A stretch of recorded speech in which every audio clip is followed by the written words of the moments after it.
Oh, it's the hardest part of the ring. Hey, the hardest part of the ring. Sometimes you're distracting that referee because the babyface has your wrestler pinned. Then you get punched to the ring apron and you realize all the trouble you're in because it's the hardest part of the ring. Hey, the hardest part of the ring. Sometimes you get trapped in a headlock and you're worried about smearing your lip gloss. You shoot her off and take the shoulder block. Do the drop down, give her the hip toss on the hardest part of the ring. Hey, the hardest part of the ring. Now double claps. Clap, clap, clap, clap, clap, clap, clap, clap, clap, clap, clap. The hardest part of the ring. The hardest part of the ring. Ba da ba da. Whoa, yay. What's going on, Bob Squad?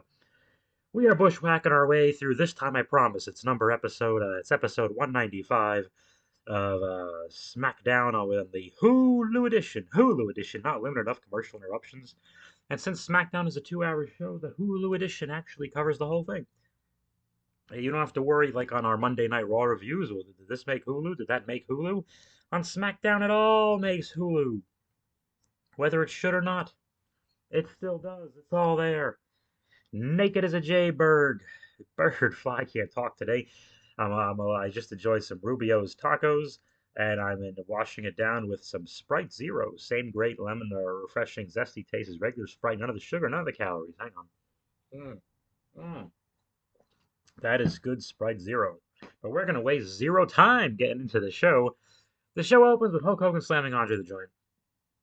And then there's John Cena's soothing voice, and then some music that sucks. And Paul Heyman is in the ring. And he says a lot of things. He's got one belt on each shoulder. He is alone. And Sami Zayn is standing behind him. He's wearing a hoodie, but he takes off the hoodie. But the camera shows his face with the hoodie on, so it's not really a reveal to the TV people, but I guess more of a reveal to the live audience that, hey, Sami Zayn, there's his face, and now he is taking off the remainder of this hoodie. And Sami Zayn confronts Roman Reigns, and he reminds him, and I didn't realize it's so close, next week, next Saturday, is Elimination Chamber in Montreal. Who knew? Everybody but me.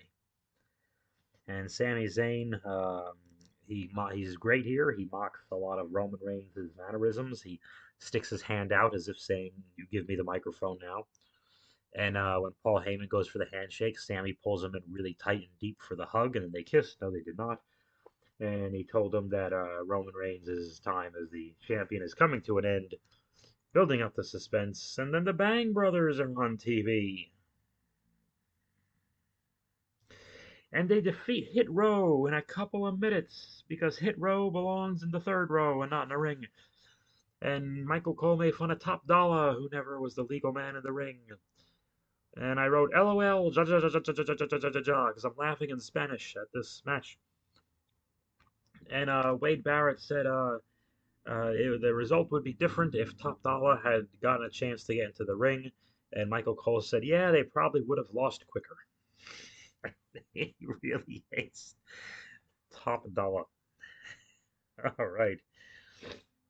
Well, here's what I wouldn't buy for $1. This next segment. Um, Jimmy Uso is on the phone and he's trying to call. He's leaving voicemails for Jey Uso to see if Jey will join him to be in the main event and defend their tag team championships. Then Karrion Kross and Scarlett are spooky and they are in black and white.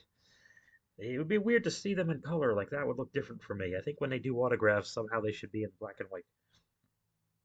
Lacey Evans absolutely looks amazing. Lacey Evans. Should I be aroused? I am. She defeated Kimmy Gibbler from Full House, apparently, and beat the snot out of her. And that was that. And she held on her submission maneuver, the Cobra Clutch, which she got from Sergeant Slaughter. She held it on for too long after the thing. And my guess is eventually she'll hold it too long on somebody and they'll send the babyface out. Shotzi's got nothing to do, I guess. I don't know. There's also Emma, who's only the girlfriend of Madcap Moss. Almost nothing about her later because she doesn't do anything. But she is Australian. Jimmy Uso and Paul Heyman are back and forth, and Paul's getting concerned and something or other about Jey Uso. They're doing a lot of these skits. And then Adam Pearce is bald, And Sonya Deville is not bald, and she is upset with Pierce for some reason. Chelsea Green interrupts to say, "Hey, my husband has a lot of action figures," and no one cares. And then Chelsea Green, so she's doing the ultimate Karen gimmick, complaining, asking to see the manager because their humor is 3 years behind. So they're doing that. And Adam Pearce forces Sonya Deville and Chelsea Green to tag together, and they're going to wrestle Liv Morgan and Raquel Rodriguez later on. And Sonya and Chelsea are not getting along. And then Jey Uso comes in from the crowd. So this is probably the 9 o'clock hour here. It's a Friday night. Normally this match felt like the main event of the evening, but it's Friday, so I think at 9 p.m. they said, "Hell with it. Most people need to see this." Rick O'Shea, the Fighting Irishman, and Braun Strowman,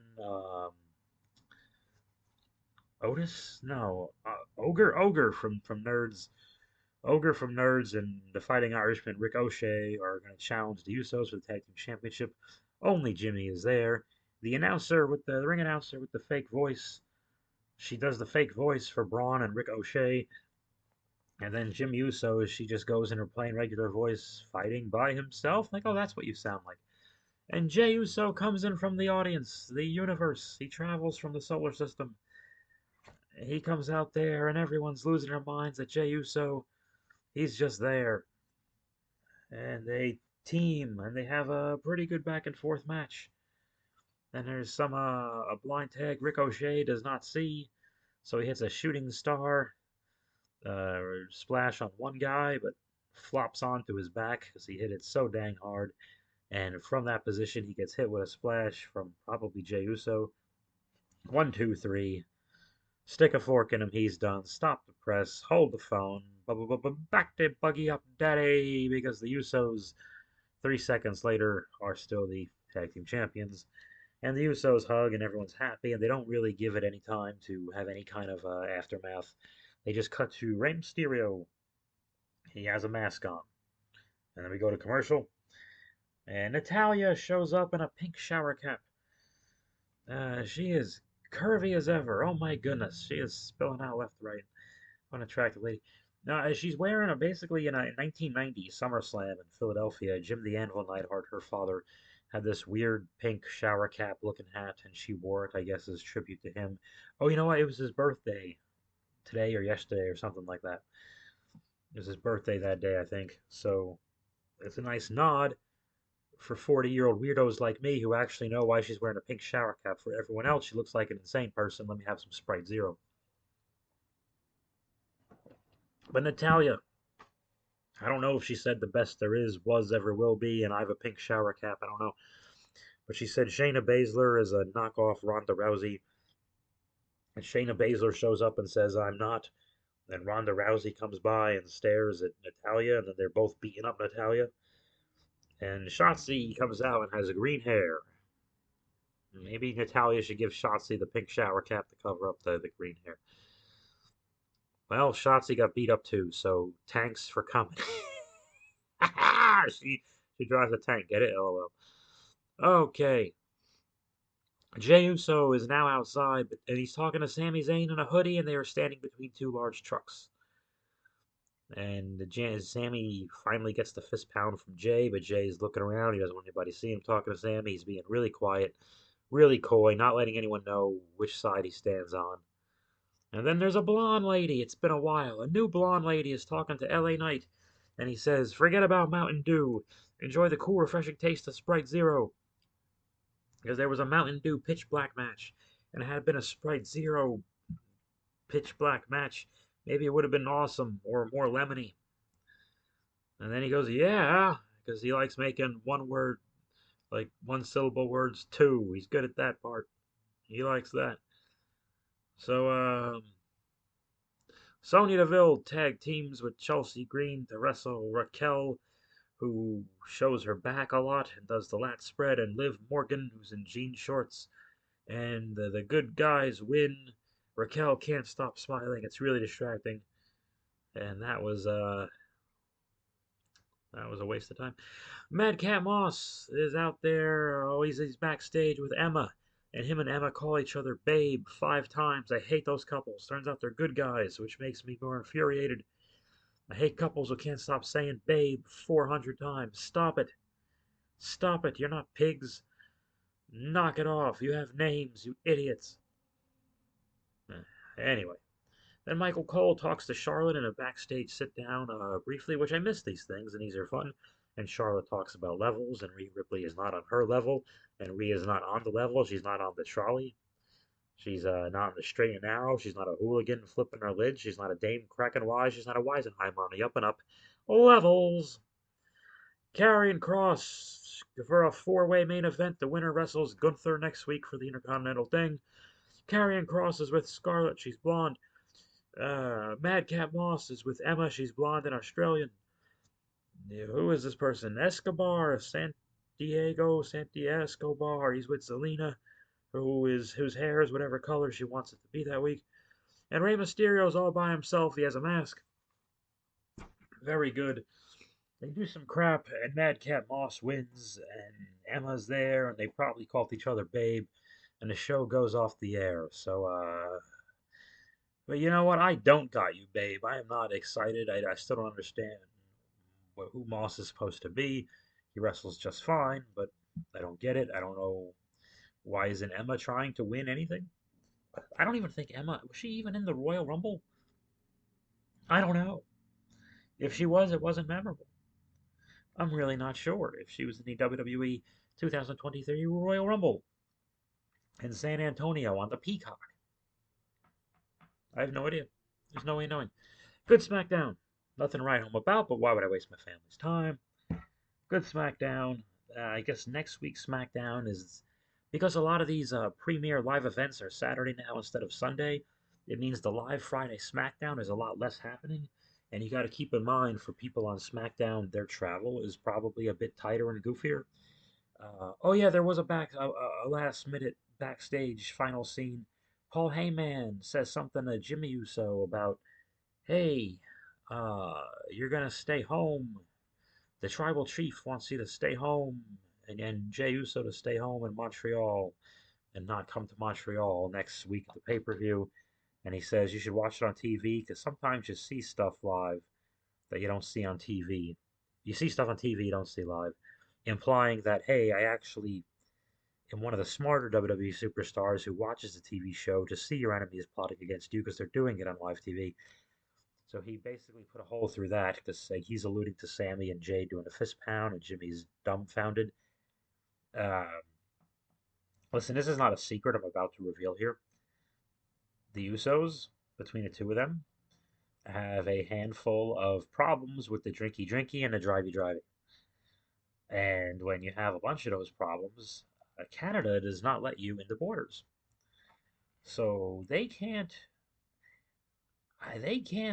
can't go to Canada. I don't know about European countries or Mexico or whatever. I know Canada's very strict. They're not going to Canada. I don't care what show is in Canada. They ain't going. So I think you know what? I think Europe is off as well because if you remember, Solo debuted when in Roman versus Drew sometime in the summer, maybe early fall, maybe it was September-ish. I don't know, something like that. In Cardiff, in the United Kingdom, which is part of the UK, and sure, whatever. And the Usos could not be there, so they have to go. Hey, the Usos aren't here, and that's when they debuted Solo. And then the crowd was so low you couldn't hear them. Jokes. Well, I like it since Solo was not on this program. Roman Reigns was not on this program. I don't know why. Were they somewhere else? Were they signing things? Were they at a Barnes and Noble bookstore signing things? I don't know. Were they at some kind of GameStop or Comic Con signing things for some kind of new video game that the gamers can play and live out their WWE fantasies? Ugh. No Bray Wyatt. Oh, he's just gonna be quiet forever and ever and figure out how to do more matches with soft drinks in them. No, no. He's gonna have Dr. Pepper's House of Horrors. He's gonna have the last Mr. Pibb on the left. He's gonna have what is he gonna? He's gonna have RC Cola the 13th. I don't know. I don't know what he's gonna have. He's gonna have Nightmare on Surge Street. Anyone remember Surge from the 90s? Surge Cola. It was like Coca-Cola's answer to Mountain Dew because they thought they needed an answer to Mountain Dew. I think the answer to Mountain Dew is no. It will kill you. And this is from a guy who used to drink an abundance of Pepsi Blue, Pepsi Blue, Pepsi Blue, Pepsi Blue. Oh no. You know what they need to do at WrestleMania? The Pepsi Blue match. They Pepsi Blue the roof off the place. I'm gonna leave you all sorts of Pepsi Black and Blue, and I'm done with you. And I think you're done with me, and I'm done with this as well. Thank you, Bob Squad, for joining me on the hardest part of the ring. Hey, the hardest part of the ring. Ba da ba da. Ba da ba da.